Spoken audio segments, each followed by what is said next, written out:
Terima kasih kepada yang sudah join. Kita akan mulai dengan topik mengenai IP subnetting dan VLSM.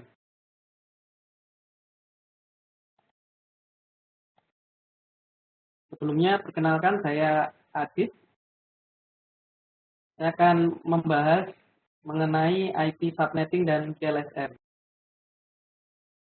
Nah, sebelum saya masuk ke subnetting, saya akan bahas overview-nya dulu mengenai IP, protokol IP, kemudian subnetting dan VLSM.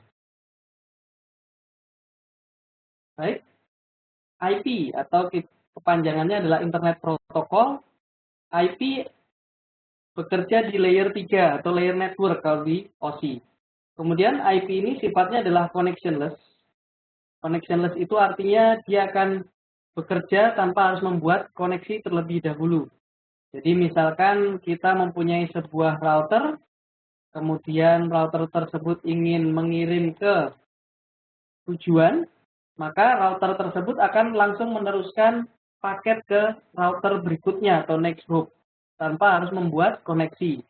Ya, jadi kalau dianalogikan connectionless protokol itu seperti cara mengirim surat. Ketika kita mengirim surat, kita tidak perlu menghubungi tujuan.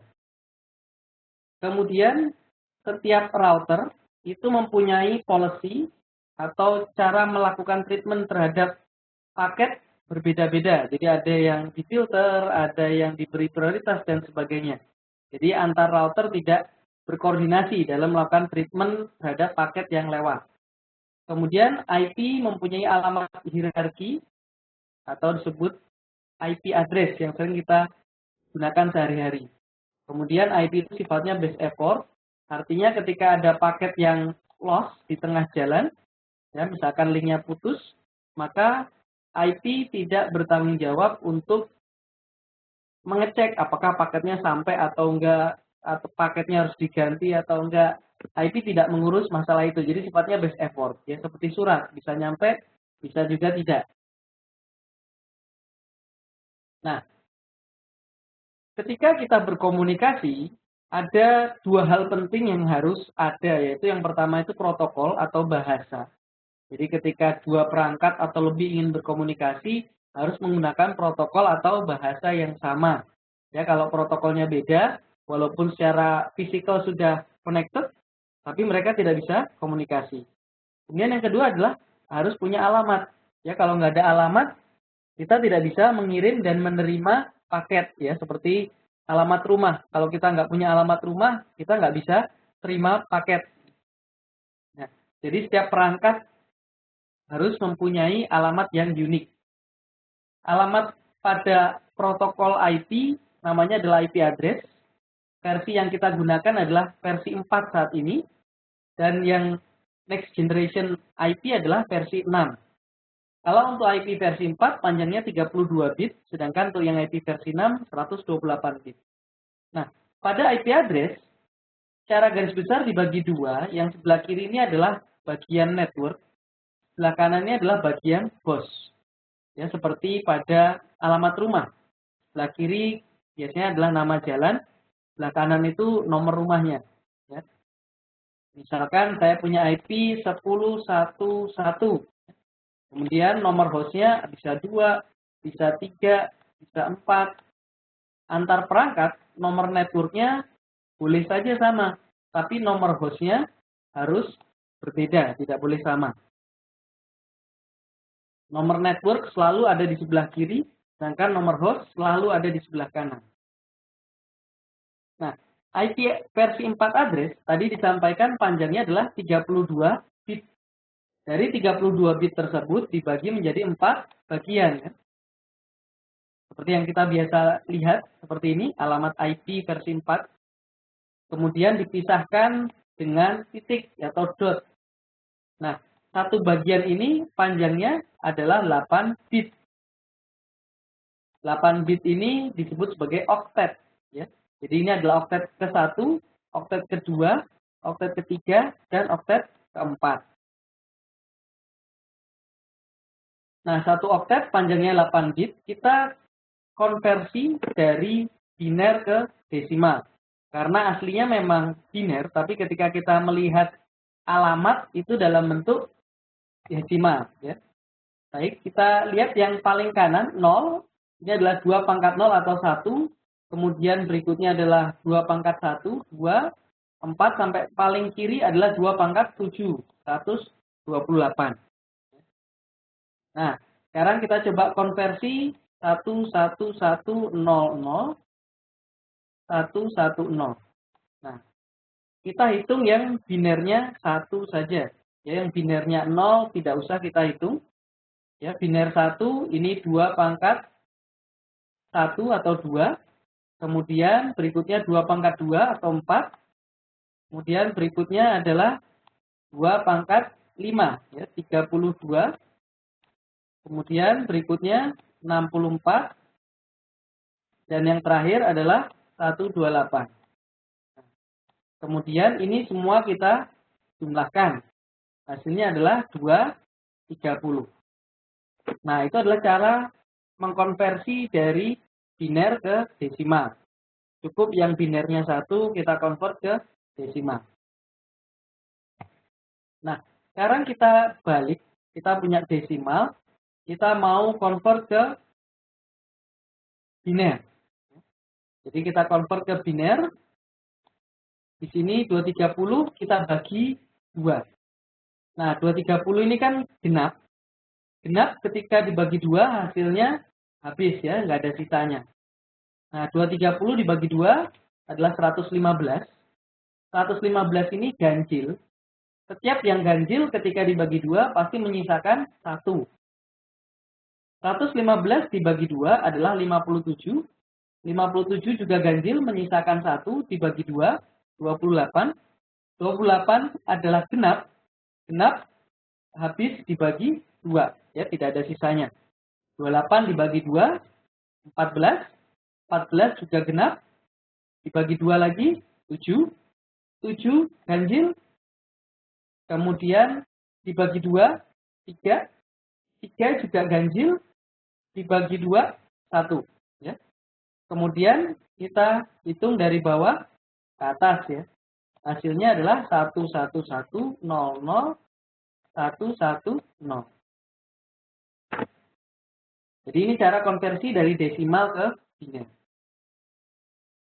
Nah, ini adalah contoh kita mempunyai 32 bit alamat IP versi 4.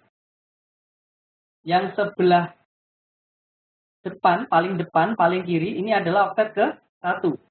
Kemudian berikutnya oktet kedua, oktet ketiga, dan oktet keempat. Nah, kita lihat di sini, antar oktet dipisahkan dengan dot atau titik. Yang pertama, oktet pertama, kita jumlahkan 128 tambah 32 tambah 8 tambah 4. Ya, hasilnya 172. Kemudian oktet kedua 16. Oktet ketiga 128. Kemudian oktet keempat ini 1 tambah 16. Hasilnya 17. Ya, ini seperti yang sudah dibahas di slide sebelumnya, yaitu konversi dari biner ke desimal.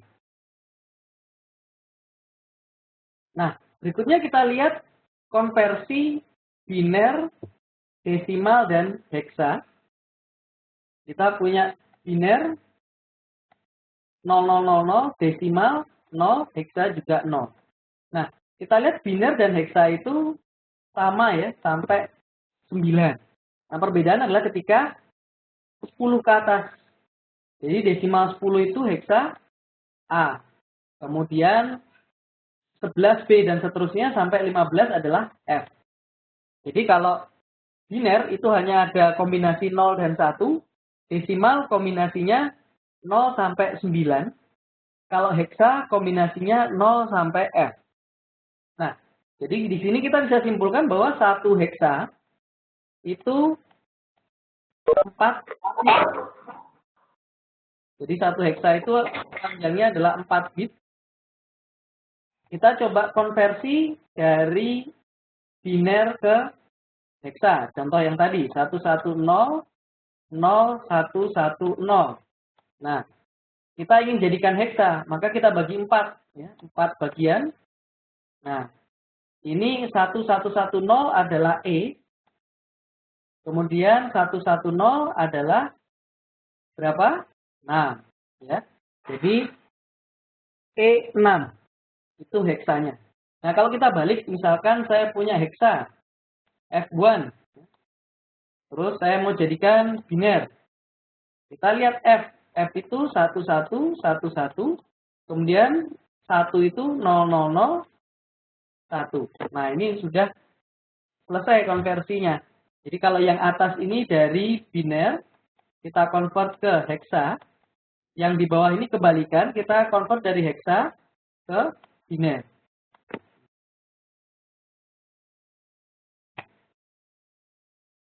Nah, tadi dikatakan bahwa IP address panjangnya 32 bit.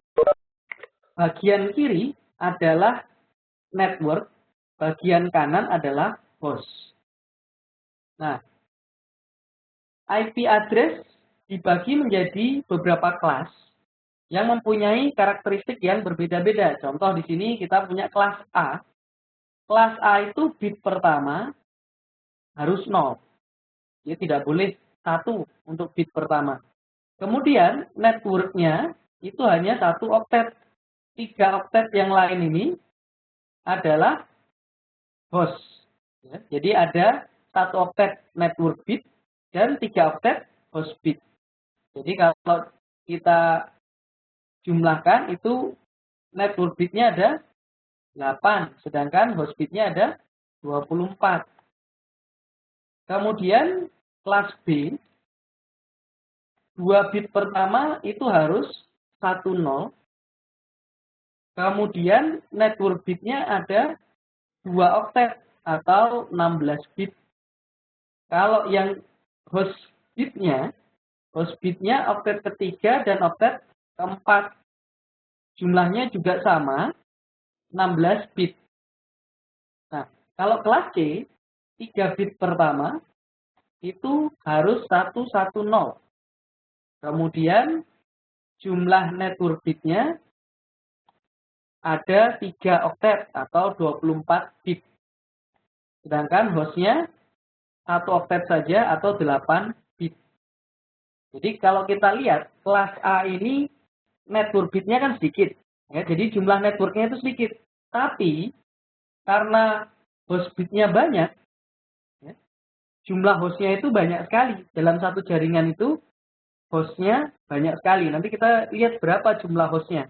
Ada rumusnya. Kelas B lebih banyak networknya dibandingkan kelas A. Jadi lebih banyak jaringan kelas B dibandingkan kelas A. Tapi satu jaringannya hostnya lebih sedikit. Tidak sebanyak kelas A. Nah, yang paling banyak networknya itu adalah kelas C. Nah, hostnya paling sedikit adalah kelas C. Jadi, di sini kita lihat perbedaannya 2, yaitu per bit awalnya, ya, beda-beda antara kelas A, B, dan C, serta jumlah network dan host bitnya berbeda untuk kelas A, B, dan C. Nah, kalau kita ingin tahu sebuah IP address itu masuk kelas A, B, atau C, cukup kita lihat di oktet pertama saja. Jadi sudah kelihatan dari oktet pertama IP ini masuk kelas A, B, atau C. Caranya gimana? Kita lihat di sini. Kelas A kan tadi dikatakan bit pertamanya harus 0.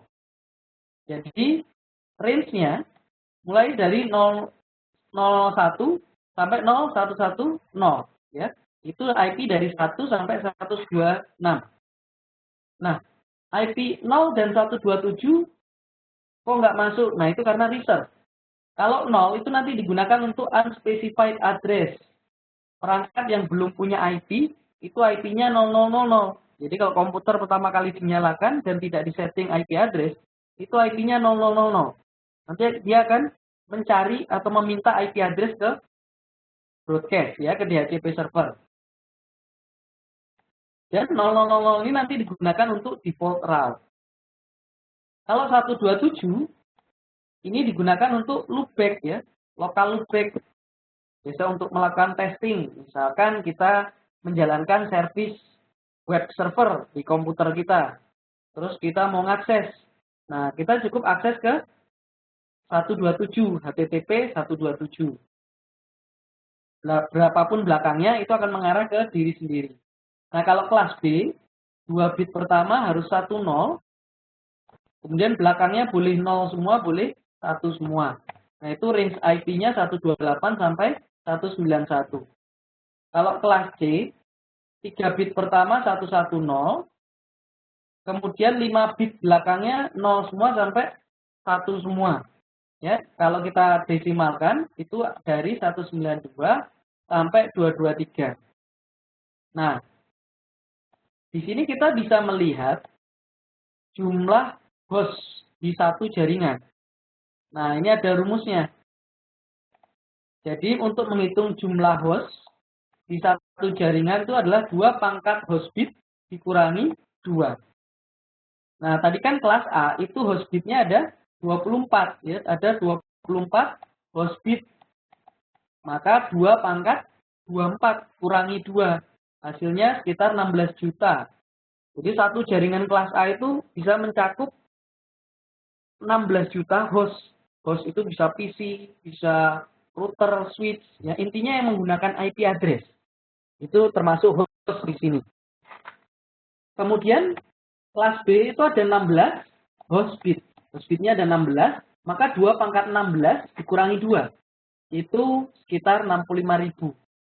Jadi jumlah hostnya lebih sedikit karena host bitnya berkurang. Sebelumnya di kelas A 24,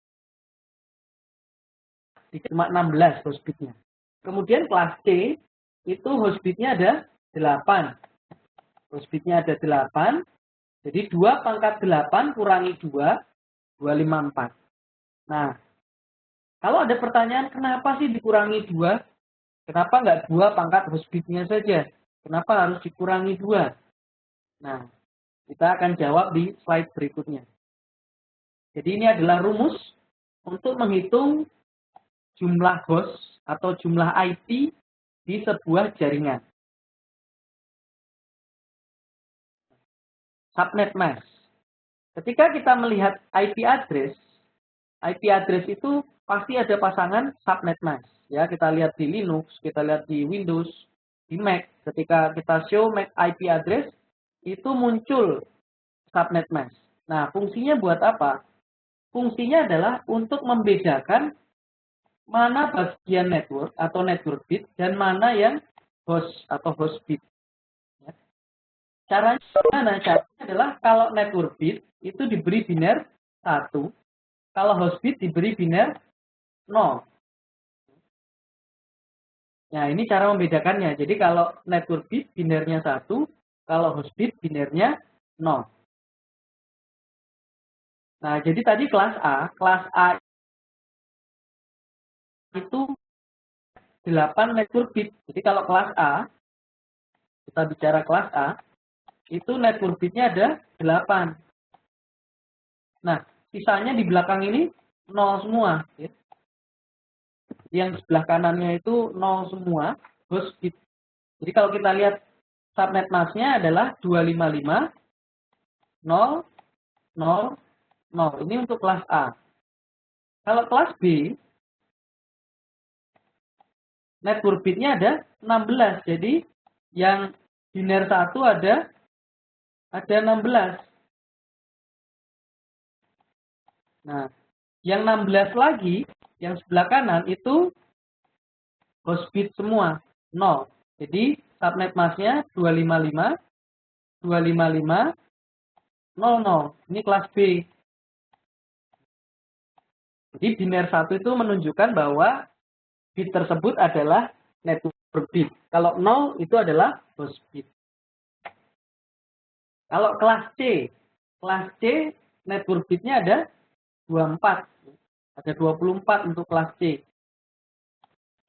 Jadi biner satunya ini ada 24.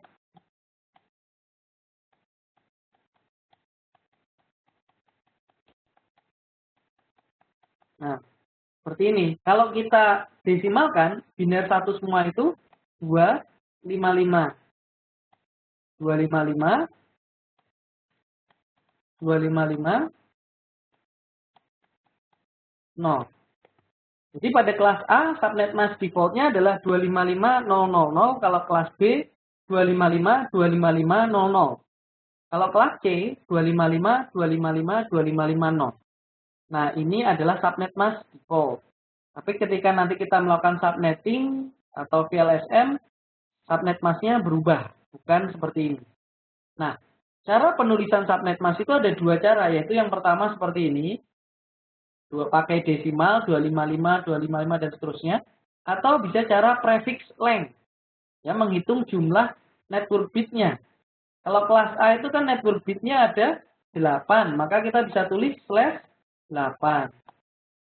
Di IP-nya diikuti dengan /8. Kalau kelas B itu subnet masknya network bitnya ada 16, maka kita bisa tulis /16. Kalau C itu punya 24 network bit, maka kita bisa tulis /24. Jadi angka 8, 16, 24 itu adalah jumlah network bit. Tadi pada saat kita menghitung jumlah host di sebuah jaringan, itu rumusnya tadi 2 pangkat H dikurangi 2, ya. Jadi 2 pangkat host bitnya dikurangi 2, itu kita dapat nanti jumlah host di satu jaringan. Nah, pertanyaannya kenapa dikurangi 2? Karena ada 2 alamat yang tidak boleh digunakan oleh host, yaitu network address sama broadcast address. Kalau network address itu adalah alamat paling pertama di setiap jaringan. Host bitnya 0 semua. Kalau broadcast address itu alamat paling terakhir di setiap jaringan. Ya. Host bitnya 1 semua. Jadi network address ini digunakan sebagai network ID, ya, network ID. Sedangkan kalau broadcast address digunakan sebagai alamat untuk mengirim ke semua host. Jadi kalau kita mau ngirim ke semua host di jaringan tersebut, nggak perlu dikirimin satu-satu, tapi dikirim ke alamat broadcast saja. Nanti akan diduplikasi, ya. Jadi ada 2 alamat yang tidak boleh digunakan. Kalau alamat host address, itu diantara network dan broadcast. Jadi ada biner 0 dan 1-nya. Tidak boleh 0 semua atau 1 semua. Jadi kalau host address harus ada biner 0 dan 1 di host bitnya. IP address dibagi menjadi 2, public IP address dan private IP address. Kalau public IP address itu adalah IP address yang digunakan di internet, di jaringan publik. Jadi kalau kita punya server yang bisa diakses di internet, maka server tersebut harus menggunakan public IP. Ya, contoh detik. Coba kita ping detik.com, ping google.com. Nah, itu pasti keluar IP public. Tapi kalau kita ingin komunikasi di internal, ya, tidak ke internet, maka kita bisa menggunakan IP private. Kalau IP public itu jumlahnya terbatas, jadi kita harus beli. Tapi kalau IP private, kita tidak perlu beli, kita bisa gunakan tanpa harus membayar. Nah, yang lebih sedikit itu adalah IP private, jadi lebih mudah kita hafalkan dibandingkan kita menghafalkan IP public. Kalau private, itu adalah IP 10, ya, yang kelas A. Jadi depannya 10 itu sudah IP private. Berikutnya 172 kalau kelas B. 172, 16 sampai 31. Ya, belakangnya bebas.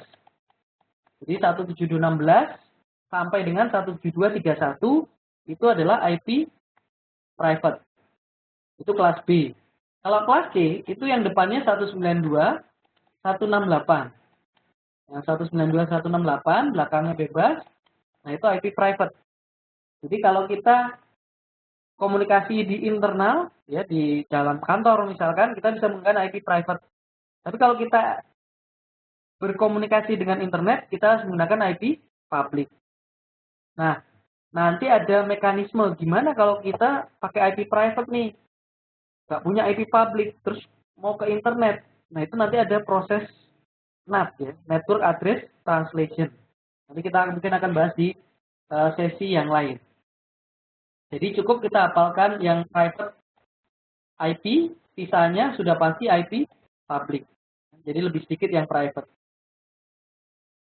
Nah, ini yang IP private ya, IP 10, 172.16 sampai 172.31 dan 192.168. Nah, untuk mengkonfigur IP address di perangkat, IP versi 4 itu mempunyai dua cara, yaitu cara statik. Kalau cara statik kita masukkan di sini, ya. Masukkan IP address, kemudian subnet mask, kemudian default gateway. Default gateway ini adalah perangkat router atau perangkat yang melakukan routing yang paling dekat. Jadi kalau saya mau kirim ke internet, mau kirim ke jaringan lain, kita lempar ke IP router terdekat. Jadi kalau analoginya default gateway ini seperti kantor pos terdekat. Kemudian cara kedua untuk mendapatkan IP address adalah secara otomatis atau dynamic. Ini menggunakan protokol DHCP, Dynamic Host Configuration Protocol. Kita lihat bagaimana cara kerja DHCP. Jadi ketika klien baru nyala dan dia tidak punya IP, IP-nya 0000, klien ini akan mengirim discover message secara broadcast. Jadi kalau namanya broadcast yang terima ya banyak. Jadi bukan hanya server saja, tapi bisa jadi klien-klien lain juga terima. Nah, tapi yang merespon itu hanya DHCP server. DHCP server tersebut akan merespon dengan offer, ya, menawarkan IP address yang bisa digunakan atau dipinjam oleh klien tersebut. Kemudian klien tersebut merequest, oke, saya mau IP address tersebut, saya mau pinjam. Berikutnya si server akan mengirim acknowledgement. Kirim acknowledgement, oke, Anda boleh pinjam misalkan untuk 1 hari. Ya. Kalau sudah habis harus renew, ya. Harus diperpanjang. Nah, jadi pada DHCP itu ada 4 langkah. Itu yang pertama discover secara broadcast, kemudian offer, kemudian berikutnya adalah request, dan yang terakhir adalah acknowledgement. Jadi kalau ingin menghafalkan, yang pertama adalah D, discover, kemudian O, offer, kemudian request, R, dan yang terakhir adalah acknowledgement. Kalau disingkat adalah DORA. Discover, offer, request, acknowledgement. Dimulai dari klien. Nah, sekarang kita masuk ke topik inti, yaitu mengenai subnetting. Tadi kita sudah membahas mengenai IP address kelas A, B, dan C. Masing-masing mempunyai ukuran yang beda-beda. Semakin banyak host bitnya, maka jaringannya itu kapasitasnya besar, ya, jumlah IP-nya itu banyak. Tadi yang paling banyak itu kelas A, punya 24 host bit, jadi bisa menampung sampai 16 juta lebih host. Kemudian kelas B ada 16 host bit, itu bisa menampung sampai 65.000 host. Kemudian kelas C itu bisa menampung sampai 254 host, ya, host bitnya ada 8. Nah, tapi dalam prakteknya di lapangan kita tidak mungkin membutuhkan satu jaringan yang menampung sampai 16 juta, ya, terlalu banyak. Nah, kita butuh mekanisme untuk membagi jaringan yang besar itu dipecah menjadi jaringan kecil-kecil atau disebut sebagai subnet.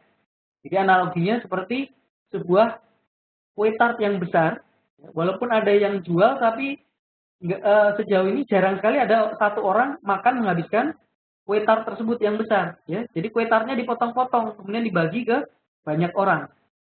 Nah, jadi subnetting itu tujuannya adalah untuk memudahkan manajemen, ya. Jadi jaringannya tidak terlalu besar. Kemudian ketika ada broadcast, jadi broadcastnya terlocalize, ya. Jadi misalkan broadcast di subnet 1 saja, di subnet 3 saja, di subnet 2 saja. Jadi tidak nyebar ke seluruh jaringan. Ya, kemudian antar subnet itu kalau mau komunikasi harus melalui router. Nah, di router inilah kita bisa melakukan policy, ya, filtering. Subnet 1 mau ke subnet 2 boleh atau enggak? Kalau enggak boleh, gimana? Kalau yang boleh protokol apa aja? Nah, itu dilakukan filtering atau security policy di router. Nah, jadi di sini tujuan kita adalah memecah atau membagi sebuah jaringan menjadi banyak subnet atau banyak subjaringan. Bagaimana caranya? Caranya adalah meminjam host bit. Jadi host bit itu dijadikan network bit. Nah, host bit yang dijadikan network bit itu namanya adalah subnet bit. Oke, kita lihat contohnya. Kita mempunyai topologi 3 router, masing-masing punya LAN. Kemudian kita punya satu network kelas B, 172.17/16. Ini bisa menampung sampai 65.000 host, ya, 65.000 lebih host. Nah, ini kan besar. Sedangkan di topologi ini tidak sampai 65.000 host. Jadi kita bisa gunakan satu subnet, satu jaringan besar kelas B, kita pecah-pecah. Nah, kita hitung dulu berapa kebutuhan subnet kita di topologi ini. Kita hitung mulai dari yang LAN sebelah kiri. 1, 2, yang antar router, kemudian 3, 4, 5. Nah, kita butuh 5 jaringan. Artinya, jaringan kelas B yang 172.17 ini kita akan bagi atau kita akan pecah menjadi 5 jaringan. Oke, langkah yang pertama, ini adalah rumusnya, 2 pangkat N min 2 lebih besar sama dengan kebutuhan subnet. N-nya itu adalah subnet bit. Nah, 2 pangkat N min 2, nah kita kan butuhnya 5. Kita butuhnya 5 subnet. 2 pangkat berapa, kalau dikurangi 2, itu paling mendekati 5, ya. Harus lebih besar. Kalau kita coba 2, 2 pangkat 2, 4. Nah, itu masih kurang. Kita coba 2 pangkat 4, 16. Kurangi 2, 14. Ya memang lebih besar, tapi masih kejauhan. Kita gunakan N-nya 3. 2 pangkat 3 itu 8. 8 kurangi 2, 6. Jadi, kita dapat subnet bitnya 3. Jadi nanti ada 3 host bit. 3 host bit ini akan dijadikan sebagai network bit. Kemudian langkah kedua, subnet masknya berubah. Jadi kalau tadi kan kelas B aslinya /16. Ada 16 network bit. Nah, pada langkah pertama tadi kita sudah menghitung ada 3 host bit yang dijadikan network bit. Jadi network bitnya nambah 3. Host bitnya berkurang 3. Jadi network bitnya yang ada 16 ditambahkan 3. Apa namanya? Ditambahkan 3 network bit yang baru. Jadi /19. Ya. Jadi /19 itu artinya ada 19 network bit. Nah, /19 ini kalau kita uraikan atau kita mau jadikan desimal,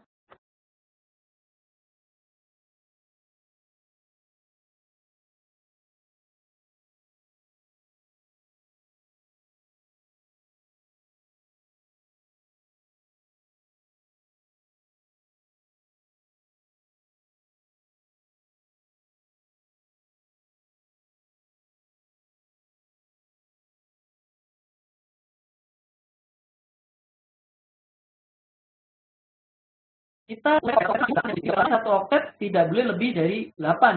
Mungkin ini /9 di sini, ya. Jadi /8.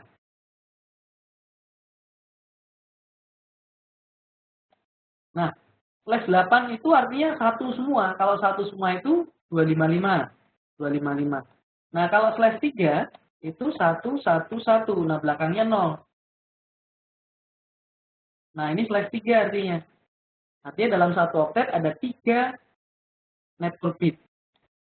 Nah, kalau kita desimalkan, ini 128 tambah 64 tambah 32, hasilnya adalah 224. Kalau slash 0 itu artinya 0 semua, ya desimalnya adalah 0. Jadi ini adalah subnet mask yang baru, yaitu slash 19.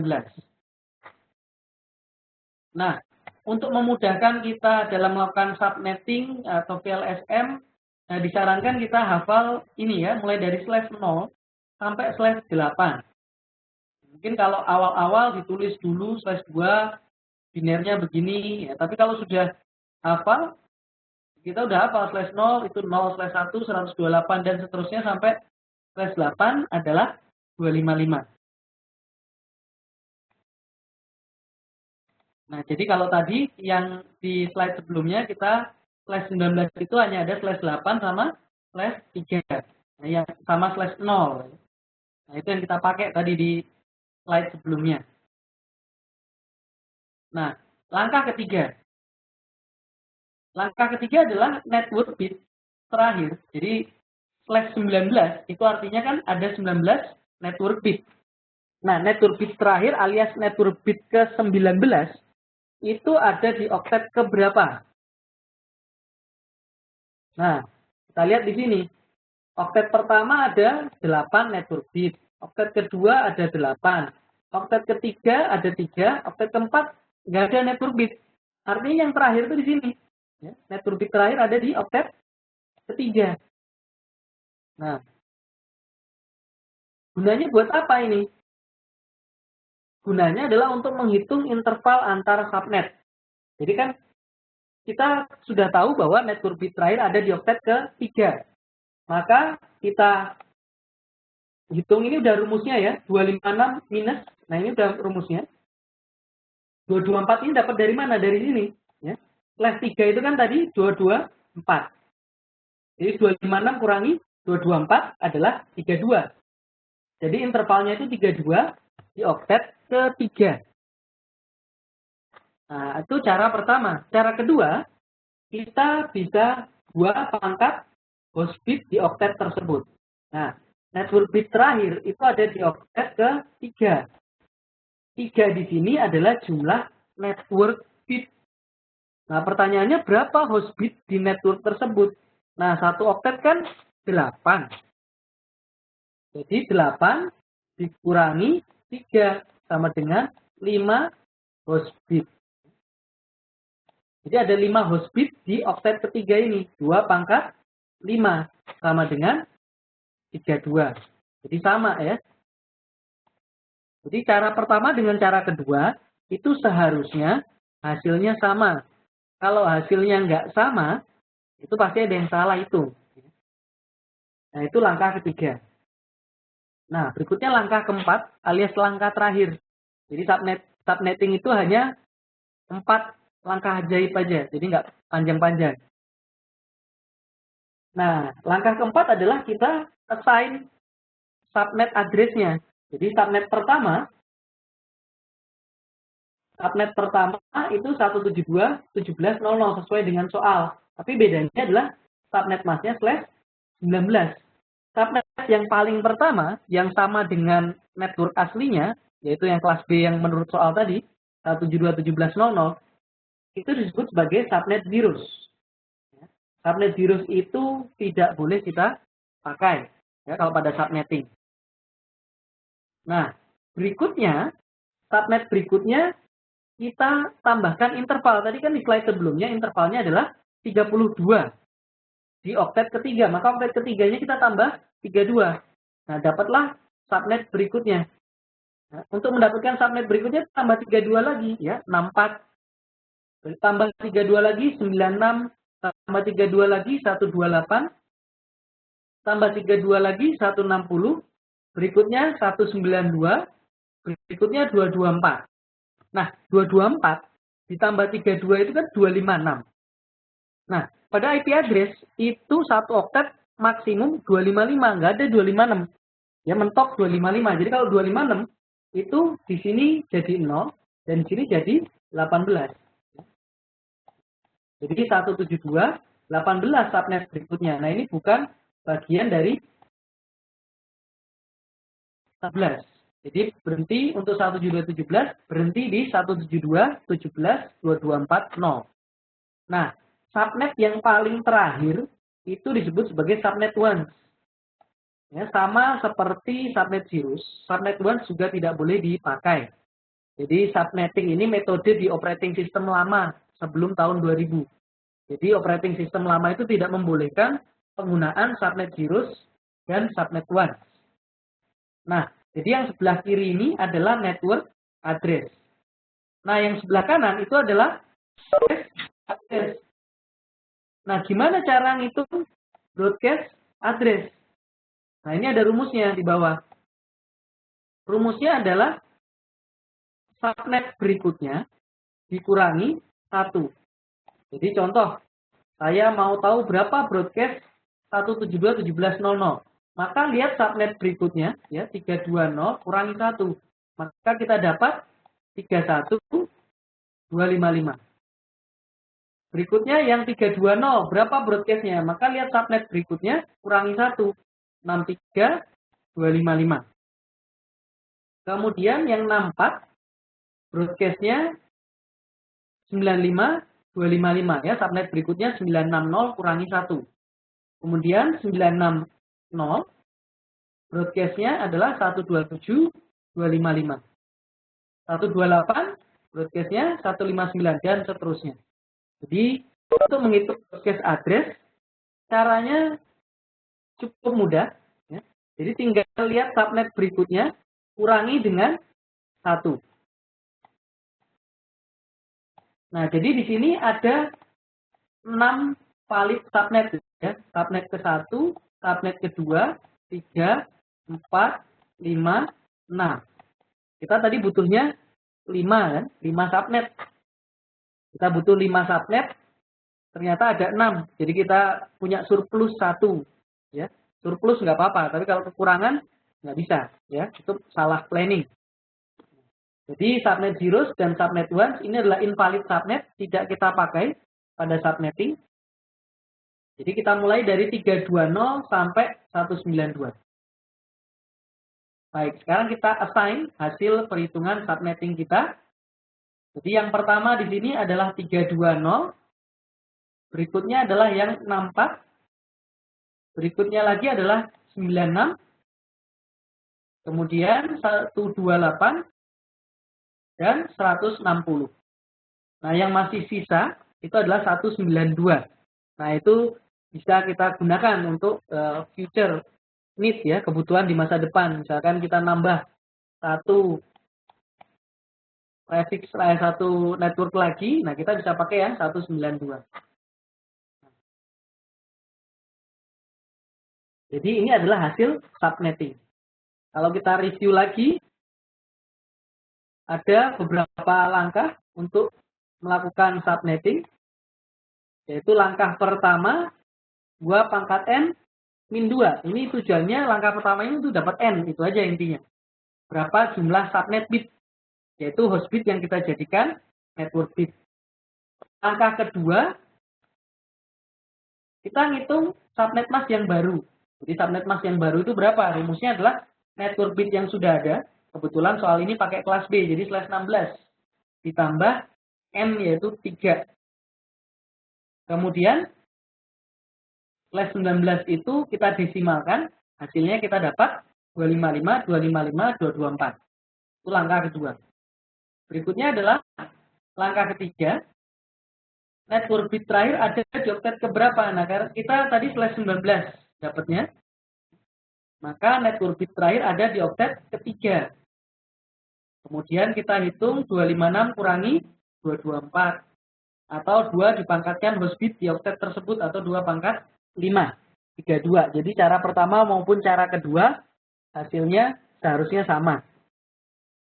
Nah, langkah terakhir adalah kita masukkan satu persatu networknya mulai dari subnet zeros, yaitu subnet yang paling pertama.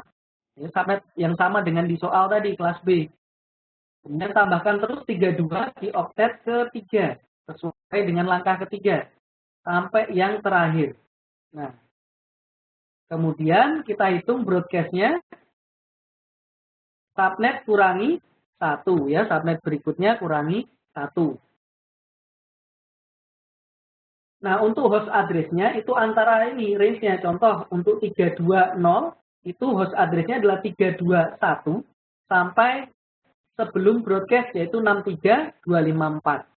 Jadi host itu bisa pakai satu IP setelah network address dan satu IP sebelum broadcast address. Dan hasilnya kita dapatkan seperti ini. Jadi sudah selesai untuk subnettingnya. Nah, coba kita hitung. Ini satu subnet /19, berapa jumlah hostnya? Yang masih ingat bagaimana cara menghitung jumlah host di satu jaringan? Ada yang masih ingat caranya? Rumusnya? Rumusnya adalah tadi 2 pangkat H dikurangi 2. Kenapa dikurangi 2? Karena ada network address dan broadcast address yang tidak boleh dipakai untuk host. Jadi coba kita hitung. 2 pangkat host bit. Nah ini 19 ini adalah jumlah network. Maka kalau mau ngitung berapa jumlah host bitnya gampang. 32 kurangi 19 ya. Dapat 13. Jadi 32 kurangi 19 itu 13. Jadi 2 pangkat 13 dikurangi 2. Nah, ini hasilnya adalah 8.000 lebih ya, 8.000 lebih host di dalam satu jaringan /19. Nah, ini banyak sekali. Ini satu subnet begini isinya 8.000, di sini 8.000, di sini 8.000 juga. Nah, ini nggak efisien ya. Karena belum tentu LAN ini butuh 8.000 IP, apalagi yang koneksi point to point antara router ini butuh IP-nya cuma 2, satu di ujung sini, satu di ujung sini. Nggak butuh sampai 8.000 IP address. Jadi subnetting itu mempunyai 2 kelemahan utama. Yang pertama adalah ada 2 invalid subnet, subnet yang tidak bisa kita pakai, yaitu subnet zeros sama subnet ones. Dan yang kedua, itu adalah alokasi IP address-nya kurang efisien. Jadi banyak yang terbuang.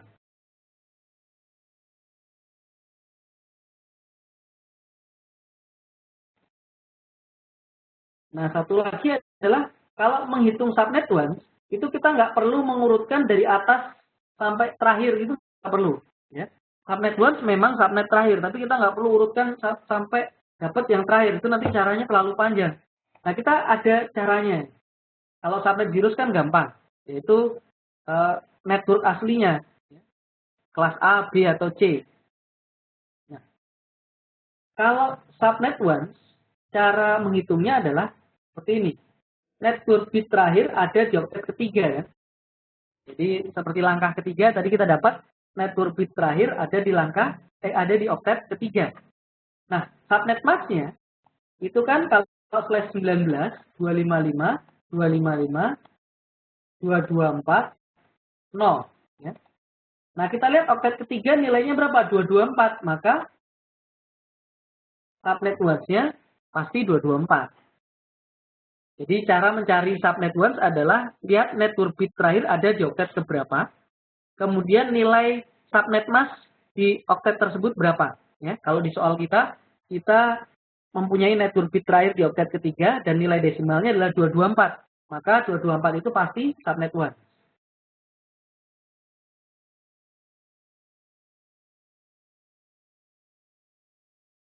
Nah, jadi ini cara menghitung jumlah subnet yang valid.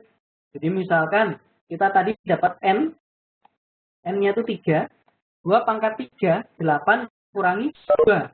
Apa dikurangi 2? Karena ada subnet zeros sama subnet ones. Jadi subnet zeros sama subnet ones itu invalid kan? Maka kita kurangi 2. Ya, total ada 6 subnet. Tadi mulai dari 320 sampai 1920. Baik, ada pertanyaan tentang subnetting? Sebelum kita lanjutkan ke TLSM.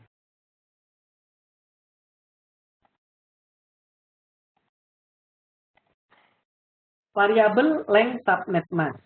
Kalau subnetting, itu subnet mask-nya itu fix. Fix bagaimana maksudnya? Maksudnya gini, ketika kita membagi jaringan dengan metode subnetting, maka hasil pembagiannya atau subnet-subnetnya itu mempunyai subnet mask yang sama. Contoh tadi, kita bagi menjadi 5 subnet. Kelima-limanya itu subnet masknya /19 semua. Nggak ada yang beda-beda. Nggak ada yang /19, yang lainnya /20, nggak. Semuanya /19. Semuanya mempunyai host sebanyak 8 ribuan. Ya. Nah, tidak ada yang berbeda. Nah, kalau variabel length subnet mask, ini adalah metode subnetting. Ini metode baru yang dipakai sampai saat ini. Kita membagi subnet atau subjaringan sesuaikan dengan kebutuhan host. Ya, jadi butuh hostnya berapa, nah itu dibagi, dipecah. Jadi kalau saya analogikan, subnetting itu seperti kalau kita punya kue tart besar, kita baginya itu ukurannya, kita potong-potong ukurannya sama semua. Ya, nggak peduli untuk anak kecil, untuk orang besar, itu semuanya sama. Tapi kalau TLSM, variabel length subnet mask, kita membaginya sesuai porsi orangnya. Jadi kalau makannya dikit, dikasih potongan kecil. Kalau makannya banyak, dikasih potongan besar. Jadi sama di sini nanti kita bagi subnet, itu tergantung kebutuhan hostnya. Kalau butuh host banyak, host bitnya banyak. Kalau butuh hostnya sedikit, maka host bitnya sedikit. Nah, ini contoh. Ya, topologinya mirip dengan yang tadi. Kita masih menggunakan 3 router. Kemudian masing-masing router ini mempunyai kebutuhan host yang beda-beda. Ya, kalau router yang tengah itu punya 2 subnet, masing-masing 100 host. Kemudian kalau yang kiri itu 3 subnet, masing-masing 50 host. Kemudian kalau yang paling kanan, router kanan itu 25 host. Sedangkan antar router koneksinya menggunakan subnet dengan 2 host saja. Nah, kalau TLSM kita menghitungnya mulai dari yang butuh host terbanyak. Kalau di sini kita mulai dari 100. Ini 100, 50, 25, baru yang terakhir 2. Nah, kita hitung yang 100 dulu. Ada 2 subnet butuh 100 host. Nah, kita gunakan 4 langkah juga. Langkah pertama adalah 2 pangkat H dikurangi 2. Ini adalah network address dan broadcast address. Kebutuhan hostnya berapa? Nah, kita butuhnya kan 100. Maka 2 pangkat H-2 lebih besar sama dengan 100. Nah, 2 pangkat berapa? 2 pangkat 7 yang paling mendekati. 2 pangkat 7 itu 128 dikurangi 2 itu 126. Kalau 2 pangkat 8 itu 256 ya. Masih terlalu jauh, jadi hanya 7. Kemudian langkah kedua, kita menghitung subnet mask yang baru. Rumusnya adalah total bit IP address. IP address versi 4 itu panjangnya 32 bit. Hanya kita dapat 7 tadi, 32 kurangi 7, maka flash 25. Flash 25 kalau kita uraikan 8881. Jadi flash 1 itu adalah 128. Berikutnya langkah ketiga, kita hitung network bit terakhir ada di oktet keberapa? Nah, di oktet ke-4. Di oktet ke-4 ada 1 network bit, itu yang paling terakhir. Jadi network bit terakhir ada di oktet ke-4. Kita hitung intervalnya 256 kurangi oktet ke-4, desimalnya 128. Jadi hasilnya 128, intervalnya di oktet ke-4. Kemudian berikutnya kita bisa gunakan cara kedua, harusnya hasilnya sama, yaitu 2 dipangkatkan host bit di oktet tersebut. Nah, oktet ini network bitnya 1, maka host bitnya adalah 8 kurangi 1 sama dengan 7. Berikutnya, kalau kita masukkan, kita bisa menggunakan subnet yang paling pertama. Jadi tidak ada masalah dengan subnet zeros. Jadi kita bisa pakai subnet yang paling pertama ini, 172.17.0. Subnet masnya /25. Kemudian, kita butuhnya 2. Jadi subnet berikutnya tambahkan 128. Ya. Nah, subnet berikutnya 172.17.0.128 ya. 0 tambah 128. Nah, jadi karena kita dapat intervalnya kan 128 di sini. Nah, berikutnya kita hitung broadcast-nya. Cara ngitung broadcast adalah subnet berikutnya kurangi 1. Subnet berikutnya kan 128. Maka broadcast-nya adalah 127. Kalau yang 128 ini, network berikutnya adalah tambah 128 itu jadi 10. Karena kan 128 tambah 128 itu 256. 256 itu kan nggak ada, mentok di 255. Maka dia jadi 0, tapi nambah 1 di kiri. Nah, broadcast-nya kurangi 1. 10 kurangi 1 itu adalah 0,255. Jadi ini adalah 2 subnet yang kita butuhkan untuk masing-masing 100 host. Jadi sudah selesai untuk yang 100 host. Nah, untuk yang berikutnya, yang 50 host, kita menggunakan cara yang sama. Langkah pertama, 2 pangkat H min 2, kebutuhannya 50. Maka hanya 6. Pangkat 6, 64. 64 kurangi 2, 62. Berikutnya, langkah kedua, subnet masnya adalah 32 kurangi 6, yaitu /26. /26 itu 8, 8, 8 tambah 2, hasilnya 26. Ya, /2 itu desimalnya adalah 192. Network bit terakhir ada di oktet keempat di sini. Network bit terakhir ada di oktet. Ya, karena oktet 1, 2, 3, dan 4 semuanya ada network bit. Yang terakhir di oktet keempat. Nah, kita hitung intervalnya 256 dikurangi 192. Oktet keempat kan nilainya 192. Atau 2 pangkat 6 nih. 8 kurangi 2.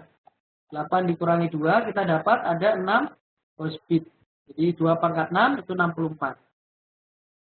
Kemudian subnetnya mulai dari 10.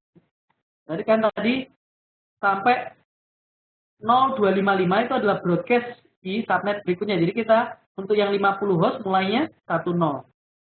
Nah, intervalnya berapa? 64. Maka berikutnya adalah 164. Berikutnya lagi 1128. Nah, kita cek broadcast-nya. Broadcast-nya adalah 64 kurangi 1, yaitu 163. Berikutnya 1127. Kemudian 128 tambah 64 itu adalah 192. 1192, maka broadcast-nya adalah 191. Jadi kita sudah dapat 3 subnet untuk 50 host. Berikutnya kita hitung yang 25 host. Sama, langkah pertama kita hitung H-nya, ya, host bit-nya. 2 pangkat H lebih besar sama dengan 25 itu adalah 2 pangkat 5. 32. 32 kurangi 2, 30. Kemudian 32 kurangi 5 itu /27. /27 kalau kita uraikan, kita akan dapat di tiap oktetnya ada berapa network bit. Ya, di oktet keempat ada 3 network bit. /3 itu 224. Kemudian network bit terakhir itu ada di oktet keempat ya. Intervalnya 256 kurangi ini /3 yaitu 224. Sama dengan 32. Atau 2 pangkat 5 ya, 8 kurangi 3. Kita dapat hasilnya adalah 2/5. Nah, tadi 1128 broadcast-nya 191, maka kita mulai dari 192. Ya, karena di slide sebelumnya sudah terpakai sampai 191. Nah, kita butuh cuma 1. Maka subnet berikutnya adalah 224. Jadi broadcast-nya 223/27. Jadi untuk network berikutnya, subnet berikutnya nanti akan mulai dari 1224. Nah, yang terakhir adalah kita menghitung 2 subnet, jumlahnya 2 host. Nah, langkah pertama sama 2/H dikurangi 2 sama lebih besar sama dengan 2. Kalau hanya 2 itu pas ya. 2/2 4, 4 kurangi 2. 4 kurangi 2, 2. Jadi ini boleh sama dengan. Kemudian subnet masknya 32 kurangi 2 itu /30. Ya, jadi kita uraikan /6 itu 255. Network bit terakhir ada di oktet keempat. 256 kurangi 252 sama dengan 4 atau 2 dipangkatkan 2. Dapatnya dari mana? 8 kurangi 6 ya, sama dengan 2. Jadi 2/2 4. Kemudian subnetnya kita mulai dari 224. Karena di slide sebelumnya broadcast-nya itu sampai 223. Nah, intervalnya 4, maka subnet berikutnya adalah 228. Nah, berapa broadcast-nya? Ya tinggal kita lihat subnet berikutnya kurangi 1. Subnet berikutnya 228, maka broadcast-nya 227. Sedangkan yang subnet terakhir, network berikutnya adalah 232, maka broadcast-nya 231. Nah, ini jadi kita sudah meng-assign mulai dari yang 100 host sampai yang 2 host. Nah, kita lihat hasilnya seperti ini. Pertama adalah 172.17.00, ini untuk 100 host. Dan yang 0128, ini untuk yang 100 host. Berikutnya, yang 50 host /26. Ya. 172.17.10/26. Kemudian 164, ini juga 50 host. Dan yang terakhir adalah 1128, ini juga 50 host. Berikutnya adalah yang 25 host.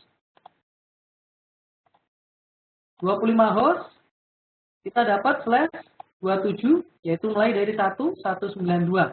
Ini 25 host. Dan yang terakhir adalah yang masing-masing 2 host. Jadi, kita sudah menyelesaikan perhitungan PLSM mulai dari yang 100 host, 50, 25, yang terakhir adalah 2 host. Nah, ini adalah hasilnya. Kalau kita lihat sama seperti yang di gambar tadi, cuman di gambar tadi ada gambar routernya. Kalau ini saya rangkum, 100 host, adalah ini, 50 host, 25 host, dan yang terakhir 2 host. Sebelah kanan ini adalah broadcast-nya. Dan kalau kita lihat, ini angkanya nyambung terus ya. Jadi broadcast 127, subnet berikutnya 128. Jadi ini PLSM. Jadi PLSM dengan subnetting itu mempunyai persamaan. Yang pertama, langkahnya ada 4. Kalau subnetting cari net N ya, subnet bit. Kalau PLSM nyari host bit. Itu di langkah pertama. Langkah kedua, sama-sama mencari subnet mask. Langkah ketiga, juga sama-sama mencari interval antar subnet. Langkah keempat, itu juga sama mencari network address dan broadcast address untuk tiap subnet. Jadi hanya beda di langkah pertama. Nah, itu persamaan. Kalau perbedaannya adalah kalau PLSM itu subnet masknya boleh berbeda. Kita lihat di sini kalau yang 100 host butuhnya menggunakan /25. Kalau yang 50 host itu /26. Yang 25 host /27. Jadi beda-beda subnet masknya. Ya. tidak sama. Makanya namanya variabel length. Panjang subnet masknya variabel. Kalau subnetting itu fixed length, panjangnya sama. Sehingga alokasi IP address-nya sering tidak efisien, jadi boros kayak tadi. Alokasinya /19. Jadi 8.000 IP, padahal kebutuhannya belum tentu butuh 8.000 IP untuk satu jaringan. Tapi kalau VLSM dilihat, tiap subnet butuh berapa host, kemudian kita hitung. Baik, terima kasih telah mengikuti sesi sharing di komunitas Indo Networkers. Topik awal adalah mengenai subnetting dan VLSM. Sampai bertemu lagi di topik yang lain.